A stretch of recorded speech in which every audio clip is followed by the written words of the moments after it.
Welcome to Embedded. I am Alicia White, alongside Christopher White. I mentioned a few months back that I was having problems with burnout. A friend of the show saw a great presentation about avoiding burnout and recommended we talk with Keith Hildesheim. Hey Keith, welcome, and I hope you can fix all my problems. Wait, let's just start there. We can just turn this into a little counseling session. Thanks for having me. I'm really excited to be here. Could you tell us about yourself as if we met in a professional setting? Absolutely. Well, I'll start with I'm a husband to an incredible wife and mother. I'm a father of a 16-month-old baby boy, and I'm a Star Wars dork. We have plenty to talk about. We don't have to talk about burnout. Let's just talk about Star Wars. And goodness gracious, I could talk a lot about some of the psychological nods in Star Wars, but we will. I'll do my best to focus on the topic at hand. I in a work setting, I will self-admit that I'm a total work addict. And Alicia, thanks for your transparency around having gone through some burnout. I have also, which is what led me to this topic. So I'm a massive work in progress, I'd say. And I love learning new things every day. So this topic is something that I've really leaned into and I get really excited about. And ultimately, everything I strive to do in my work is to improve human well-being and performance. Whether that's through immersive experiences, technology, team and leadership development, or personal and self-development. Okay, so we want to do lightning round before we ask you more questions about what we've already mentioned. And for this, we want short answers to our short questions. And if we're behaving ourselves, won't say, "Are you sure?" and "What about BB-8?" All right, you said Star Wars, so you only have yourself to blame. Ewan McGregor or Alec Guinness? Ooh, Alec Guinness. R2-D2 or C-3PO? R2-D2. Have you seen the holiday special? Yes. Oh my God. Oh, wow. Even I haven't seen that. It's fast answers. It's interesting. I'll just say that. If you could teach a college course, what would you want to teach? Human dynamics in digital ecosystems. What's your preferred way to learn things? Reading, videos, trying stuff out without reading ahead? Probably a combination of trying and reading. Do you have a tip everyone should know? Focus on progress over perfection. Ooh, nice. That'd be a good t-shirt. All right, I think you might have fixed some of my problems with that. We're on a good start, Christopher. We got you. So, burnout. How do you define it? Burnout it's interesting because it started to get defined more broadly back in the 70s, and it really became more recognized just a couple years ago. I want to say in 2019, the World Health Organization has designated it to the International Classification of Diseases. But what was hard for me when I read the definition is it's defined as an occupational phenomenon and not a medical condition. So it's just gotten a little too confusing in my mind. So I've tried to simplify it. And for me, burnout is the accumulative emotional and physical response to ongoing stress, internal and external pressures, and really conditions of the human existence that, without our proper care, lead to poor habit formation, interpersonal and behavioral issues, and really at its absolute worst, psychological breakdown. You mentioned stress. Is burnout really different than being very stressed? Burnout is an absolute outcome of unmanaged stress, but it's also the conditions that we exist in. It's also an output of our mindset. So it is interrelated with stress, but it is not I wouldn't call it a one-to-one relationship. And if we really look at stress, I mean, can actually be a really good thing. Our brains are wired to lever stress to perform well. There's this really interesting law. It's called the Yerkes-Dodson law, and it shows that as our difficulty increases, our performance increases to a certain point, but it can have diminishing returns if difficulty is compounded and we're not managing difficulty and our response to that difficulty. I mean, you can think about it, like, what's your favorite video game? I don't know if y'all play video games. Threes. Skyrim. Awesome. Yeah. There's your lightning round. What's your favorite video game? There's a great example. And Skyrim is an interesting one because when you start learning how to navigate the world. You start over the course of the game, it becomes more and more complex. You have to solve more puzzles, and so it becomes more and more engaging. So just like a great, well-designed video game, our performance at work can increase when there's the right levels of stress introduced. And sometimes when we push ourselves outside of some of our comfort zones, or we try new things, or we can't conquer a certain portion of a game, we want to work harder and we get better at it. So it's really important to recognize that stress is not a negative thing. It's the way we manage it and respond to stress that can become negative and lead to burnout. I do understand that. And I have always been a fan of, if you do a good job on something, you just get a harder job next. But then that does lead to the other part of that, which is at some point you get a job that is beyond your abilities and you start to fail at it. Mm. How do I stand here and look there and say, no, that's too much? Is there a way for me to figure out I'm on the precipice of that curve? Yeah, absolutely.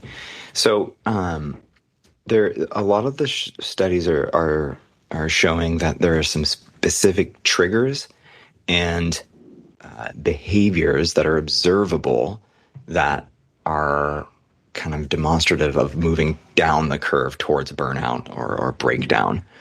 And there's a few things I'll call out, and then really the question then becomes, how do you identify that for yourself, and then how do you look for that in others? So the first one is, I mean, I think several of us, I would imagine, are used to this concept of drive, having excessive drive. But what happens is there's maybe some behavioral indicators, working extra hours, taking on more and more, asking for more, and then prioritizing other things in your life that don't matter. That ultimately leads to degradation of quality of work, etc. That's an early indicator of potential burnout and breakdown. And so recognizing what are your own personal triggers that may lead you down that path of excessive drive, maybe negative behavior changes, detachment, angst, and then ultimately breakdown and burnout, it is really important. And you may have several different triggers that show you that you're going there. It could be emotional, you're distracted, irritability. Yeah. When you find yourself frequently and regularly being irritable, that might be a good sign that you're in a bit of that burnout curve, or heading towards that burnout. Actually, for me, it really is. I move from doing things like origami or playing in the garden to reading novels, and not necessarily good novels, but all the novels. And so that form of escapism doesn't help me get things done, which then makes me feel like I'm not getting things done or doing them poorly. And then Well, why do you feel like you have to get things done? That is a societal question that I am fear we are all going to be talking about for the next quarter century. That's such an interest. You bring it up in a really interesting point, though, because what's happening is we may have a stressor or a difficult situation in our life. This could be the the circumstances we're in, maybe a high priority deadline. Maybe this is an internal stress or pressure that we put on ourselves to do more, be more, be our best all the time. And then that leads to our reaction to that difficulty, and that can compound, and it's the cycle. And the cycle kind of continues until we put in, high priority interrupts to stop it and say, how can I manage both the difficult situation that I'm in and my response to it? And what's really interesting is what a lot of the studies are starting to show is that how we manage our response to it needs to be right-sized, appropriate for the ways in which we're reacting. So if you're finding yourself in that detached or angsty, and you're immersing into, for you, reading all of the books and moving outside of the world, some of the studies are showing that by engaging in charity work, for example, is a way to actually relieve some of the detachment and angst in a positive way. And so there's the type of emotion that you're experiencing in your time of burnout or on that curve needs to have the appropriate response. Okay, so what are some of the other methods of handling and their appropriate responses? So, another thing to call out is that to make sure that we're responding or managing both the response but also the difficult situation. So at the very baseline, it starts with cultivating a growth mindset, and this comes from Carol Dweck's work around growth and learner mindset. This is the growth mindset versus the fixed mindset. That's correct. Okay, could you explain that a little more? Yeah, so the growth mindset is how do I always look at the world as I can get better within it, I can grow within it, I can be better. Whereas the fixed mindset is I have the set of knowledge that I have the skills that I have, and I will, those were given to me innately, and they will not change. So focusing on a growth mindset reframes the way we view the world and ourselves. As an example, if I say, oh, I can't do that, reframing ourselves to say, I haven't learned that yet. Yeah. I don't know how to multiply five-digit numbers in my head yet. Not, I can't possibly because I am dumb, bad at math, forgetful. Right. I am terrible at math. I hear that one a lot. I'm bad at math, especially in my industry. But it is more of I have never been taught math in a way that makes sense to me. Yes, that's absolutely right.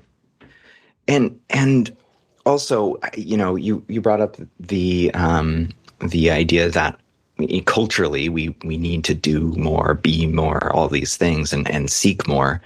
That comes from something slightly different, which is cognitive distortions or thinking errors. If only I had more, that is a very fixed mindset, and it's a cognitive distortion based on some thinking patterns that we've developed. And so the growth mindset is really about how do I remove some of those cognitive distortions, those thinking habits that are negative, and move into a reframe that actually views the world slightly different. And that's a really hard practice. It's a really hard practice, and it's it sounds like you need to apply the techniques of cognitive behavioral therapy and things where you have to be able to notice those thoughts and be able to see them for what they are before you can start addressing them. Because a lot of those thoughts, like other things, are just things that are moving around your head habitually, and they have certain truth or value inherent in them that may not be accurate. That's right. Well, and how easy is it to notice when someone else is doing it, but difficult for you to recognize yourself?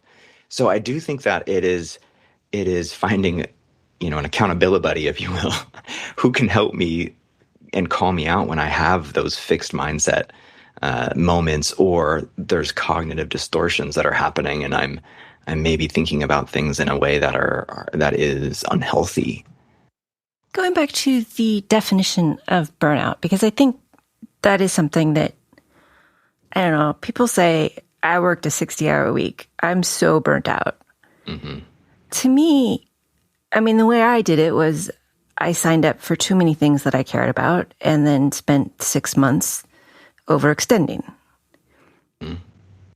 And so is there you have to be under stress for a period of time, a certain amount of stress? Is there a line that says here you're burnt out and here you're just fine? Is there short wave and long wave burnout?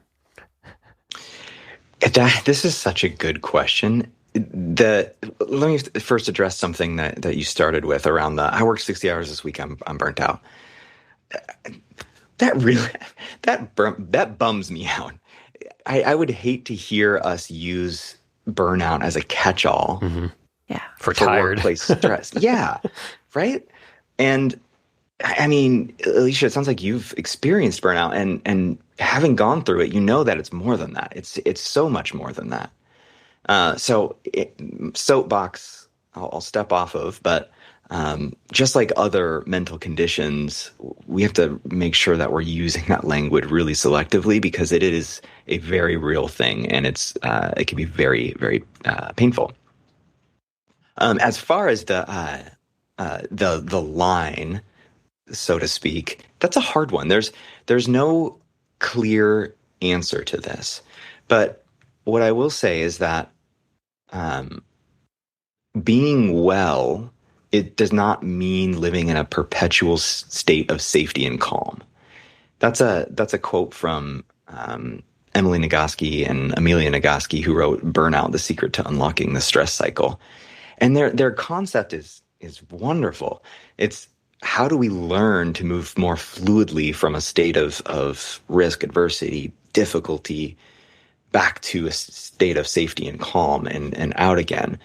And what that tells us is that we can be in states of high stress or high difficulty, and our responses to them could be potentially negative, but the right proper tools can move us back into a state of healthy tension, high and effective performance.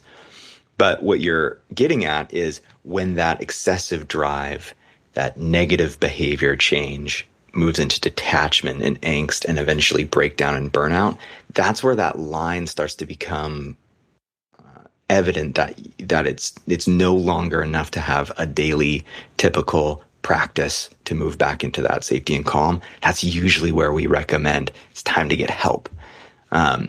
Especially when we start to see the consistency of the negative behavior change and detachment.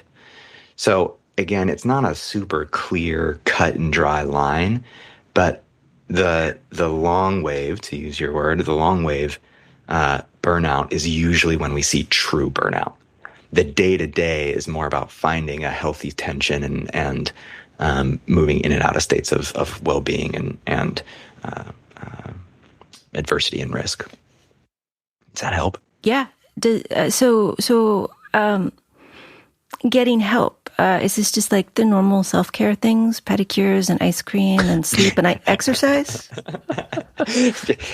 Pedicures would stress me out even. I don't know about that one. Pedicures lead to stress. Stress leads to burnout. Burnout leads to the dark side, right? So that one is no. No, just joking. That's for me. That's me personally. And it's funny, and there is some validity to finding things that give you joy, that give you comfort, and the occasional escapism. But it is more than that. There are a few strategies in addition to the mindset that you can put in place and consistently practice to manage both the difficult situation and the response to difficulty. And the science around this is actually really astonishing. The best way to manage our responses to difficulty is physical activity and breathing. And it's so simple. It seems so simple, but it is the best way to manage in the moment stress response. And maybe we can unpack that a little bit more, because our brains are hardwired through our evolutionary biology to see a difficult situation, and our physiological response system kicks in. And so, if we saw a tiger in the jungle, we would have a burst of adrenaline. Our body would run. We would try to get away or be ready to fight, whatever we needed to do. And if that tiger left and went and chased some other animal, we're still heart beating really hard, dilated pupils, sweating, feeling the emotional stress. So that same response still exists even in the simplest of scenarios where we are feeling perceived threat. And in today's world, that is usually, David Rock has this really great model. It's called SCARF, and it represents the social threats that can provoke our social response, our survival response. And that's status, certainty, autonomy, relatedness, fairness. So all of these things can trigger this response. So the way we can respond to it, maybe a pedicure is going to give you, some relief, but physical activity and breathing, connectedness and expression are proving scientifically to be really powerful for those instances where you're still in the stress response or in that continual state of stress response. And that's been additionally difficult in recent years. Some of those, achieving some of those things, connectedness and expressiveness to a certain degree, have been difficult things to achieve without extra work. Let's put it that way. Yeah, absolutely. There's a ton of studies showing that during the pandemic, there was an increase. I think something like 65% of employees were, and this is a workplace study, were concerned about their personal well-being, and it increased their anxiety. I think something like 50% of employees were saying that they had a feeling of increased anxiety. And I want to talk to the people who didn't have increased anxiety due to the pandemic. Well, for very idiosyncratic reasons, which I won't get into, my anxiety has improved about 60% since 2019. I have seen that, yes. So I don't know what that. I have to delve into that a little bit, but that's a separate issue. Yeah, it's fascinating. We actually ran a workshop about burnout with a multinational tech company based out of the Seattle area, and the conversation was so fascinating. The folks who felt the best, and this is slightly anecdotal. We didn't fully run this as a scientific study, but the folks that felt the best had a sense of connection with their team. They were able to openly and honestly share their feelings, concerns, anxieties with their leader, or their peers, and or their mentors. And the folks that weren't were in the exact opposite camp. And so there is something really powerful, even in this digital world, that we can do to create human connection and have expression of our emotions, of our creative selves, that lead to improved wellness. And I'm super curious to hear what some of the reasons why you feel like your anxiety has actually lessened over the pandemic. I maybe have some hypotheses. Well, we don't go out to eat. No. One of my theories early on was that I'm a very anxious person. I have anxiety disorder and other issues, but one of the things was that I had been dreading something like this happening for years, and it finally happened. And it wasn't that I was proven right or anything. It was just like, okay, well, a really terrible thing has happened, and now I'm in it, and it kind of flipped a bit or something that. Wow. And I'm not 100% better, but I'm definitely improved. And I don't think that's the only reason. But early on, I think I was less anxious than I expected to be when things first started happening. And I think it's mostly because of kind of a weird world mindset and expecting catastrophe at all times. And then once catastrophe happens, it's like, oh, there it is. There it is. Okay, I can relax. I knew it was here. Pandemic is here. I don't need to go buy all the toilet paper. I'll let everyone else do that. First of all, it's amazing. And it's so fascinating. Go back to David Rock. He ran a study where he found that by reframing your mindset around stress and anxiety, by simply viewing it as a more positive thing, that people actually experienced significantly less physical and emotional negativity as a response of stress. So it goes back to that mindset piece. And I think what you're bringing up is really fascinating, that your anticipation of catastrophe and being somewhat aware of the presence of it allowed you to manage it a little bit better. Yeah. And there's other parts. I mean, codifying my preferred way to work remotely and other things. There was stuff I didn't have to. There were a few things removed that generated anxiety for a while. And then we all finally had to wash our hands just the way you wanted. Exactly. Finally, everybody was washing their hands as much as I thought they should be. And that really fixed everything for me. People had to stay 6 feet away from me. Which preferred anyway. See, this is wonderful for the pandemic. More introverted folks really have thrived. Which is there's the other side of that is, I had a conversation with a good friend and colleague who is quite the opposite of that, needs and really thrives in the being around people, having that connection at scale, which for us it might be more about having it more intimately. And they went through a very deep depression during the pandemic. And we saw a ton of that. And so there is something to explore for us in how we talk about connection. And it's not always, for some of us, it doesn't mean that we're in a large group, we're going to parties, we're, being within 2 feet of each other. And for others, it does. It absolutely does. And so recognizing what others may need is going to be very different than us is really critical. And not to downplay connection, I think, I do fine with minimal connection for long periods of time, but that doesn't mean I don't feel better than my average if I have some connection. Like my brother came up and visited a couple of weeks ago and we played music for the first time in years and it was great. And I kind of was riding a high on that for like a week. That's awesome. Because I got to interact with my brother and do stuff that was fun and hadn't done that in a while. But that was something that I wouldn't have considered normally because it's like, I don't need to talk to anybody. I'll be fine. But my baseline may not be as low for not being connected to people, but it still is something that is probably valuable. Yeah.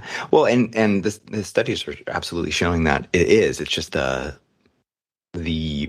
types of interaction, the types of connectionness are going to be different for you than maybe my friend and colleague who needs that constant social interaction. So, and that's why it's so hard to answer the earlier question about what's the line of burnout, because there's so many factors that play into this that your gauge for where you're at in low stress, really in that thriving well-being space to the high and extreme stress, it's pinning to the left or the right. I always imagine an audio meteor kind of just bouncing around at any given time.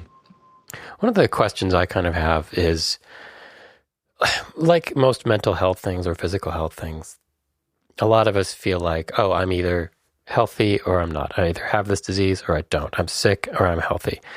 And that's not, there's more of a continuum. And I feel like when you're coming out of burnout, perhaps you dip back, it's not a ramp, right? No, so there's so not a ramp. There's dips and valleys. So it can be very hard to say, oh, I'm over burnout, or I'm over, or I'm over whatever thing is plaguing me at the moment. How can people get perspective about what might feel like retrenchments or regression. Like, oh, I was doing well this week, but now I'm feeling that way again, and I'm never going to get out of this. I read 10 novels this week instead of 4. Clearly, I'm feeling worse. I'm impressed if 10 novels is a consumption that you're seeing on a regular basis. Oh, yes. That is amazing. Yes. It's not good. Amazing. It's not good. How is that any worse than watching 4 episodes of Community back to back? Because usually you're drumming or exercising while you're doing that. Sometimes I'll watch an extra afterward. Well, it's dessert. We got to go back to the question. Yeah, the question. What was remind me? So the path out of burnout is not likely to be a linear path, and how can people feel like they're making progress in the face of weeks or days when maybe it feels like it's all coming back? Yeah. Well, first let's normalize that stress, anxiety, the conditions that we exist in are it's normal. It is very normal to feel stress and anxiety, and it is very normal to be at times on the curve towards a burnout. That happens. Something like 73% of adults have experienced physical and or emotional reactions to negative reactions to stress. So this is a very normal phenomenon in our human experience. The next thing is, I'll go back to that quote that has just been sticking with me for years, or a couple years now. It says, "To be well is not to live in a state of perpetual safety and calm, but to move fluidly from state of adversity, risk, adventure, or excitement back to safety and calm again and out." So I think the first thing that we need to be cultivating in our mindset is that it is always going to be present. There's always going to be some level of stress, anxiety, circumstances that are difficult that could lead us to burnout. And it's similar to your experience with calamity and catastrophe that might happen, and then here it is. It can help us be in a place and a state of mind that allows us to navigate it a little bit more effectively.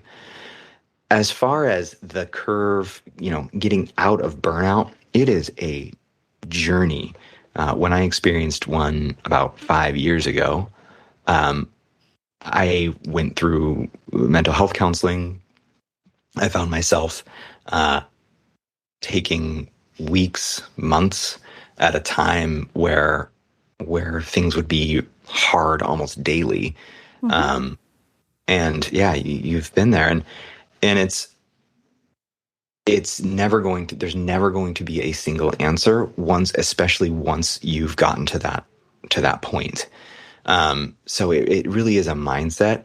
And what I did is, and I can only really speak for myself personally here, and I'd be curious to know your experience, Alicia, but having a person or two who knew what was going on with me and could help reshape my mindset when I needed to kind of put me in a little bit more of check.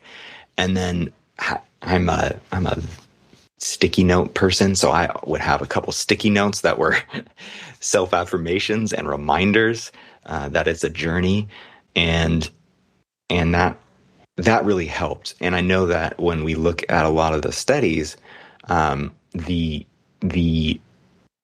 act of going through counseling is one of the best ways to navigate getting out of burnout. Our hope in the work that I've been trying to do is to talk about it so we can start to prevent it from happening in the first place, to think about the tools that help us manage getting to that in the first place. But once you're there, it is critical to seek help, in my opinion. Alicia, I'm curious what your thoughts are. You expressed that you've experienced this, and what was your experience in getting yourself out of it and having those swings back and forth? Chris is looking at me like, how many books do you read this week? It's definitely back and forth. I thought that not doing as much work would help me get out of it. And that hasn't been as true as I wanted it to be. I haven't seen any counselors because the few times I've seen counselors, they've been terrible. So I'm one of those, I probably should see someone, but then when I go see someone, they're like, why are you here? You're clearly highly functional. I'm like, yeah, I am highly functional and I'm not always happy about it. So yeah, I definitely goes back and forth. Just taking off isn't good enough. I will definitely retract from connections, especially when I feel worse. So I don't have an accountability buddy that says, okay, clearly you feel terrible. Now you have to talk to someone. That would be like the worst. Now you have to talk to your friends. And I'm just like, no, they'll know that I feel terrible still. So yeah, I guess I'm not handling it very well when it all comes down to it. And possibly I should. I do want to point out that burnout has been different from depression, which I've also experienced. And it is weird how it's different.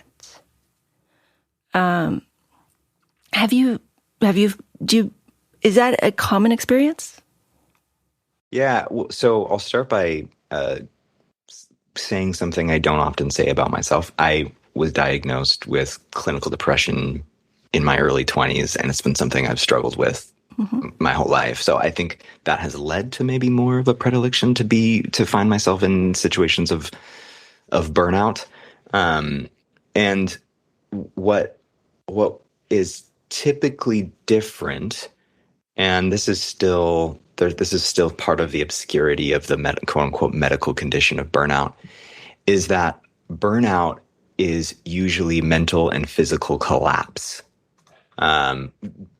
in its purest form, whereas depression shows up in much different ways in addition to those things. So usually depression is energy low, and this is for me, I want to speak very clearly for me, energy low, difficulty, wanting to get out of bed, things like that. Whereas burnout for me has shown up in a lot more of the like panic attack sometimes, not able to even look at my computer screen because nothing makes sense on it. In those kind of ways. So I agree that there is a difference, and a lot of what the studies and research are showing is that it's showing up, depression is showing up kind of alongside burnout, but not as exactly the same. And sometimes depression, feeling lost, exhausted, future looks extremely bleak and dark, and those kind of experiences internally can happen during the burnout curve. But ultimately burnout looks very different in the physical and the emotional state of being.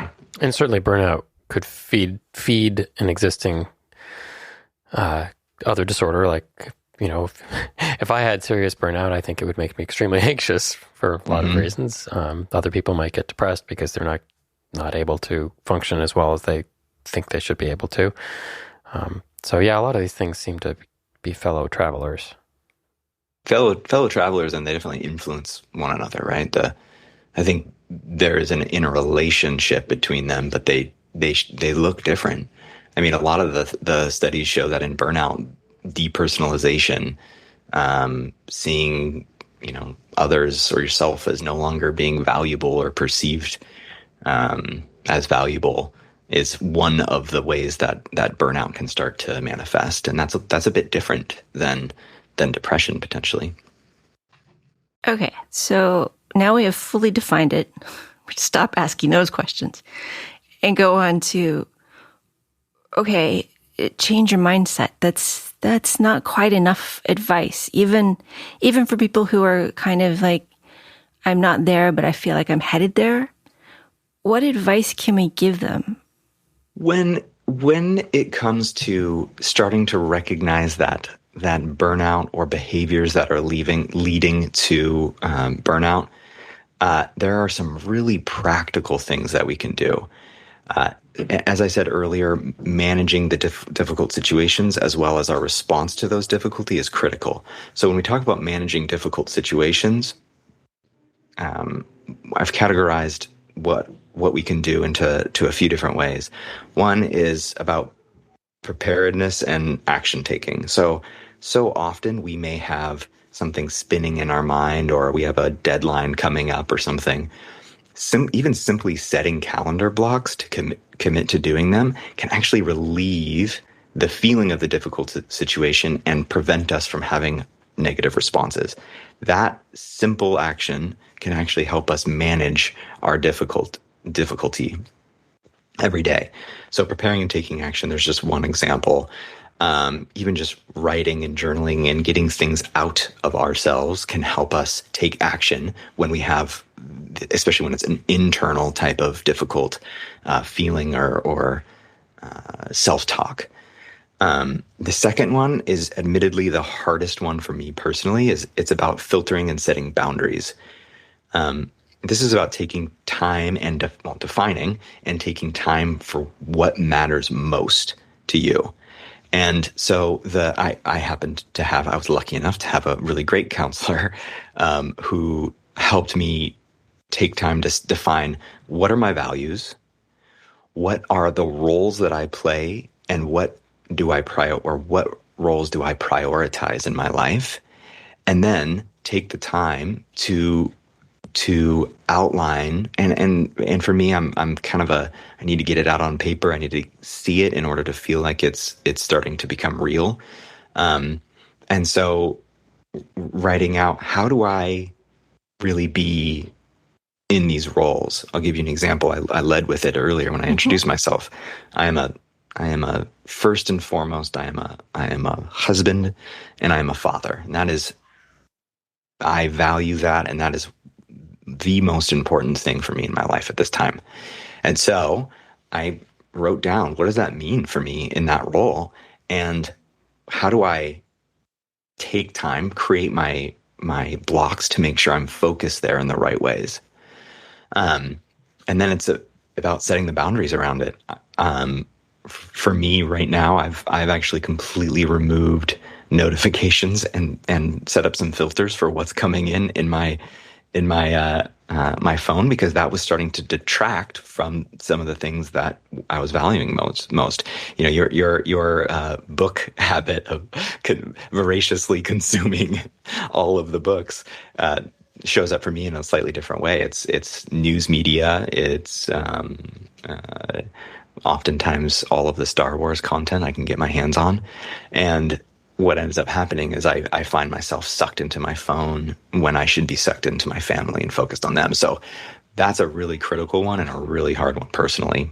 So preparing and taking action, filtering and setting boundaries, and consistently checking in with yourself around those. And then when we shift, and we kind of already touched on these, when we start shifting into how to manage our response when difficulty is happening and we can't necessarily manage it as well up front, there's really three major things. One is practicing mindfulness. There's a lot of studies showing that by taking time to go through guided meditations, doing simple breathing exercises, practicing gratitude, etc., can really help us manage the space in between what's happening between that difficult situation and our responses, and it helps us choose more intentionally what our response is to that difficulty. And then I already mentioned a couple others, the physical activity and breathing. Simple 15-minute blocks of time to move uninterrupted. And this one's going to be hard. It sounds like this is maybe a habit for you all, but 15 minutes with in nature with activity. So even just walking through a park with no music, no shows, no phone pulled up, has tremendous scientific supporting research that shows that our brains change what's happening and we move into a state of calm. Our hormones can start to shift and change, and it's a really really incredibly simple way to help manage some of this. And then the last one we already talked about was connectedness and expression. And sometimes that can be watching Community and having a good laugh. That's actually a really great way to release some of the pent up and built up emotional responses. So those are the 5 that I've categorized based on the research that's proving how to be more proactive in preventing burnout. I think the values thing is really important. It's just something I've started working with in the last year. It comes down to me, why are you doing this? Yeah. Why do you think, or maybe more accurately, why do you think you need to do this? And kind of bringing things back to some core values and defining core values for your person and saying, what do I value in life? What's most meaningful? And then start asking questions about how you're supporting those values with what you do every day. And sometimes I look at some things I'm doing and it's like, well, I don't actually care about this. I just feel like I have to do it. This is not something that's important to me. And that can be a real mindset shift, I think. And like you said, you prioritize certain things ahead of others, and that work is not first on the list, right? Mm. So I think that can be really important, but it's hard to do because it's like, okay, what do I think is important? I've never really thought about that before. A lot of people probably haven't. What do you want to be when you grow up is a question that we stop asking ourselves, and yet, I don't know the answer anymore. I guess I wanted. What I am is far exceeding what I thought I wanted to be when I grew up. Didn't you want to marry a dolphin or something? No, I was much younger. Oh, sorry. But there's also the values are part of it. I guess some of this comes back to my occasionally buying a lottery ticket just so I can dream about what if I won, and then trying to figure out why I'm not doing that anyway. Right. That is such a profound statement. Why am I not doing that anyway? And so part of the defining your why, your purpose, part of why it's so hard is because we're confronting some things that are maybe feel impractical or feel like counter to normative cultural behavior. And then there's the hard reality of confronting the fact that we are not doing the things that maybe we want to. And then you're looking at yourself going, why am I spending so much of my time looking at Star Wars pop culture? Hey, now come on. Star Wars is important. It is. There's a time and a place. There's an amount of Star Wars that I should consume before it becomes unhealthy, right? The 10-book thing. So, it's there's a hard reality when you confront it, especially at first, and especially when you look at your roles that you're playing in your life and you go, where am I spending my time? And does that align with what I value? It's a hard conversation to have. It's with yourself and with your partner and peers and whomever you have around you that you can connect with on these things. It is a hard conversation to have because I've talked to people who want to write children's books. And then if you talk to them about, well, what are they doing? And even if you can find somebody who might help them, the truth is what they wanted was to want to write children's books. They didn't actually... Or to have written one. They wanted people to view them as a children's book author. Yeah. They didn't want to be one. They didn't want to put the work in. But that might be distillable into a value that's not, I want to be a children's book author. Well, yeah. That was an example that came to mind. But there's a lot of, I want to be that person, that is actually my value. Yeah, right. Yeah. Yeah, the what's coming to mind for me is focusing more on the outcomes and the actual journey and the what gives me joy and fulfillment versus the what do I want to have said I have created, done, built. It's more about where do I want to spend my time every day. That's hard to define. It's really hard. It takes a lot of time.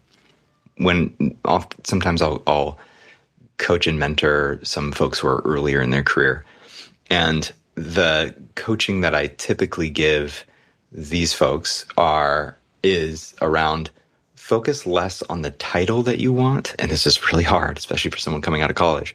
Focus less on the title you want and focus more on what gives you passion every day. Focus more on finding what is it that lights you up. Marcus Buckingham is a thought leader in focusing on our strengths. He worked on the Strengths Finder work out of Gallup several years ago, and he talks a lot about falling in love with what you do. And it's such a simple exercise. Spend a week just writing down every time you find yourself getting lost in something that was absolutely exciting at work, specifically in his work. And write down on that same paper, have 2 columns, one love, one loathe. What did I absolutely loathe about today or this week? Leave the stuff out that's in the middle. And going through that exercise can really help you start to identify, like, oh my gosh, I really was immersed in this creative activity. I did this for a week for myself. And one of the things I didn't really realize about myself is I would get lost in just creating a visual element for this one silly presentation. And I was like, wow, that gave me a lot of joy. And I saw several other examples of that. And so spending time in a creative space for me is something I have to make sure that's a part of my daily life. Otherwise, I will move inevitably in towards this burnout if I don't have enough of that. And so he calls it spending a week falling in love with work again. And I thought that was a really powerful and simple tool to start to unpack some of what we're talking about here of what do I really want to be in life. For most engineers, we get into it because we love the puzzles and we love the learning. And for many of us, it's about liking the play of making the compiler do what we want. Mm-hmm. And it is really easy to forget all that. Yeah, I'm sitting here thinking, I don't want to do that exercise. It's going to be 3 feet of loathe, and I'm not. I mean, so I have to. I'm going to do that exercise, but I'm not sure it's going to come out in a way that I would want it to. See, I still occasionally find flow. I do, but not often. But I've been doing this a very long time, so there's not a lot of novelty lately, I guess. And I mean, that's some of which client group we have right now. That's fair. If you want to take one of my other clients, they have some novelty. I don't want any clients. Anyway. There's that 6 feet. Stay 6 feet away. But yeah, no, when I heard you describe that exercise, I'm like, that scares me. Because what if I don't have anything in the love column? But that's not to say there aren't things I don't get into. But they aren't things that I can make money doing. I mean, maybe that's something you instead of just doing it for work, do it for life. Yeah, that might be useful. Yeah, that is exactly it. This is the hard work of preventing and avoiding burnout. Is taking a really hard look at yourself, and that's why so many people burn out. Is because we don't do this, and it is scary. You're absolutely right. It's scary. And I'm not suggesting that suddenly you will look at this list and be like, oh my gosh, that's it. I've solved it. It's an ongoing. No. Time to walk up and down the beach for the rest of my life. Throw my computer into the sea. I just had this really beautiful cinematic image of that. Sun setting and the computer splash and then credits roll. Okay, how do I prevent burnout for other people? What can I do to help other folks? Can I add on to that a little bit? How do you recognize when burnout is approaching? Are there warning signs you can notice for yourself or other people? Mostly, I'm curious more about the other people part. Yeah. Yes. The short answer is yes. And I said this earlier, it is far easier to recognize burnout in others than it is ourselves. What I will say, and I'll start by saying, is the thing not to do is to approach said person and say, I think you're burning out. You're being a jerk lately. I think you might be on burnout.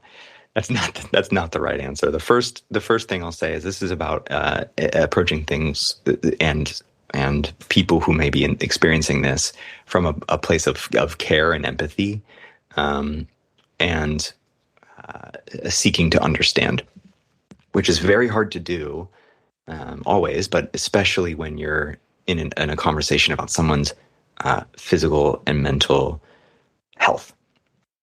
I'll start with what the indicators are when we're moving towards burnout and that kind of high and extreme stress of constant high and extreme stress. And that's what really we're talking about here. There might be flashes in a stressful situation that might come out, but it may not be an indicator of a deeper issue. So that's something to be aware of is this could be a daily thing where it's like all of a sudden, hey, my gosh, I had a stressful situation. I'm frustrated. That's maybe not a sign of burnout. So, and then the other, I guess, caveat I'll give to what I'm about to say is every person, every team that you work with, every situation is going to be different. And so it should be handled as such.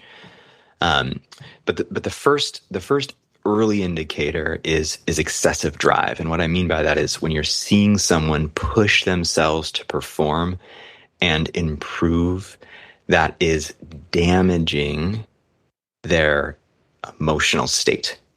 And when that stress that they're putting on themselves or being put on them is not being released. So there's behavioral indicators and there's performance indicators. As an example of this one, consistently taking on more and more and asking for more is a sign of excessive drive and an indicator that it is becoming a negative behavior, because it's not always a negative for behavior. I mean, it's good to push ourselves outside of our comfort zones from time to time. But when we start seeing degrading quality of work, simple tasks and simple deadlines are being missed or feel or seem more challenging than they should.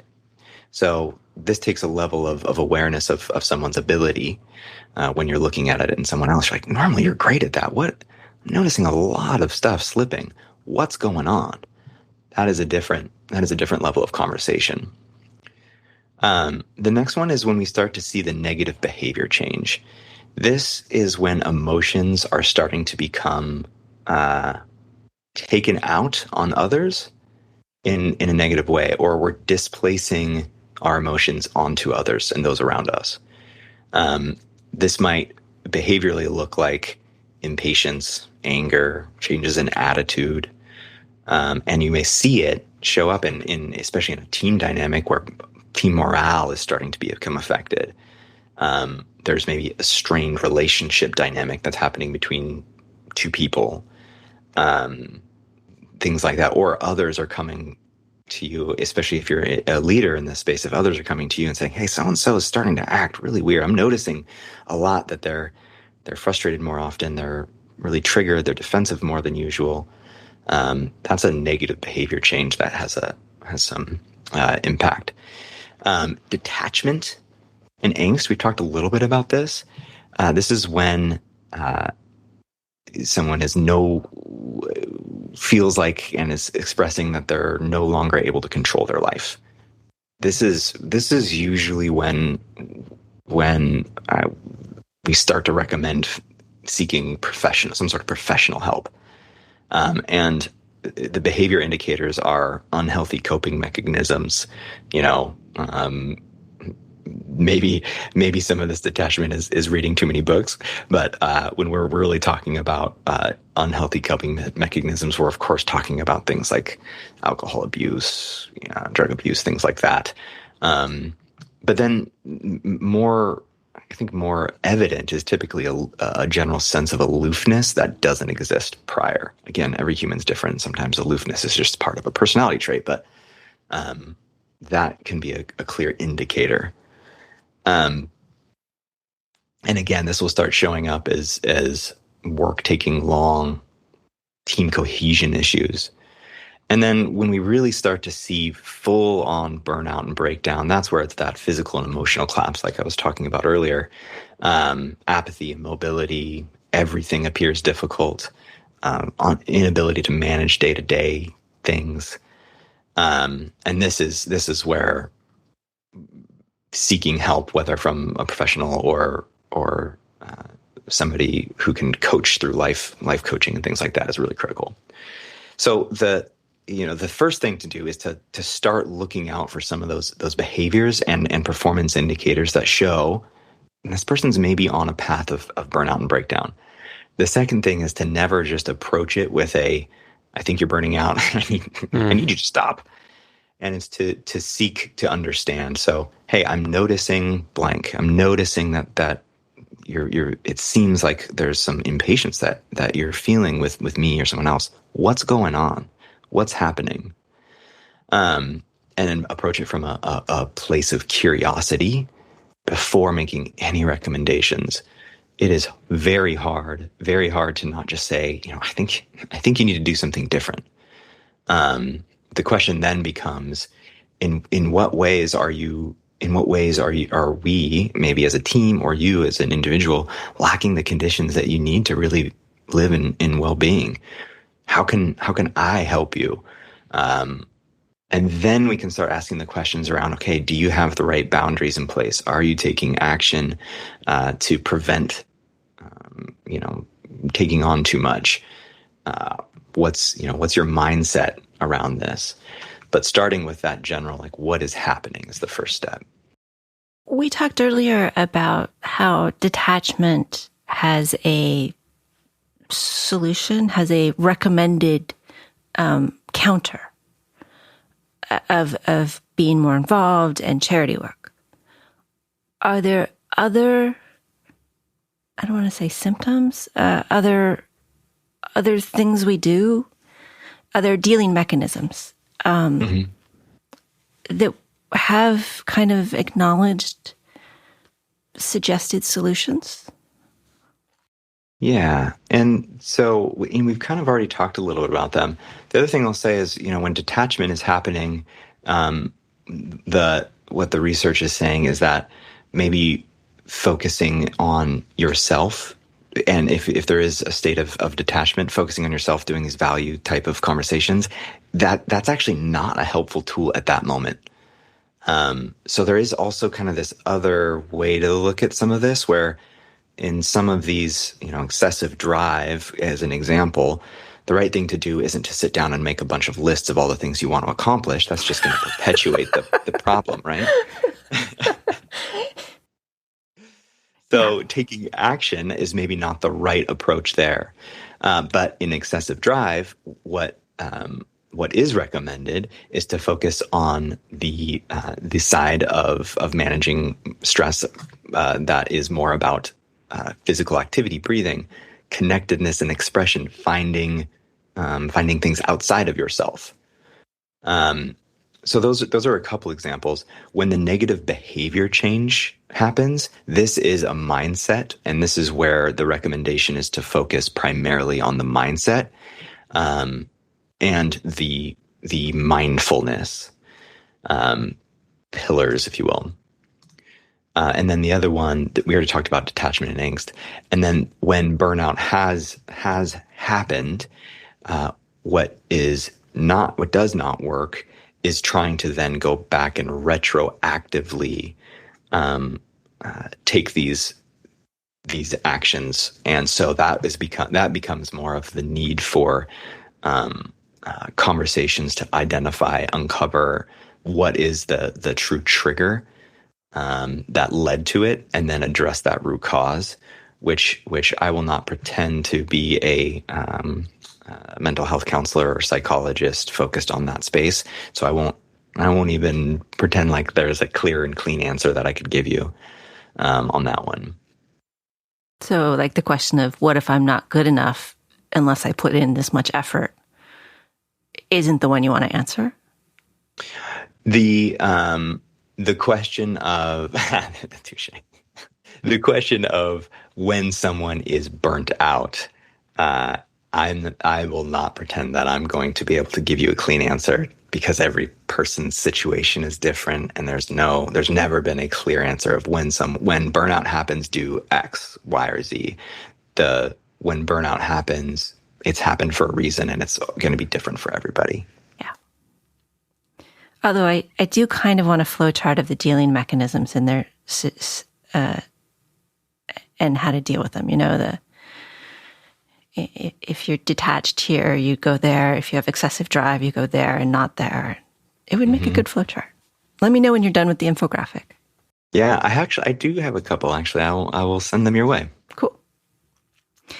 Keith, it's been really great to talk to you. Do you have any thoughts you'd like to leave us with? I'll say that these are really hard, difficult conversations, and there's no easy answers to any of this. The most important thing that I've learned in the research I've done and the work I've done with myself and some folks I've partnered with to help work through this is to really focus on the space of prevention as much as possible. And if we're really intentional about putting daily habits and practices in that help us manage difficult situations as well as our response to that difficulty, it becomes much easier to manage the inevitability of feeling overwhelmed, stressed, and frustrated at work or in life. And so focusing as much as we can on those activities is really what I've seen and what I've learned is the best way we can address burnout in the workplace and build a bit more resiliency. Our guest has been Keith Hildesheim, Director of Learning and Development at Slalom. We'll have some links for the books in the show notes and hopefully a few infographics. Thanks, Keith. It was a good conversation. Thank you. Really appreciate you both and the time. Thank you to Christopher for producing and co-hosting. Thank you to Peter Griffin for the introduction, and thank you for listening. You can always contact us at show@embedded.fm or hit the contact link on Embedded FM. And now a quote to leave you with that gives you entirely the wrong advice from Edna St. Vincent Millay. My candle burns at both ends. It will not last the night. But oh, my foes and my friends, it gives a lovely light.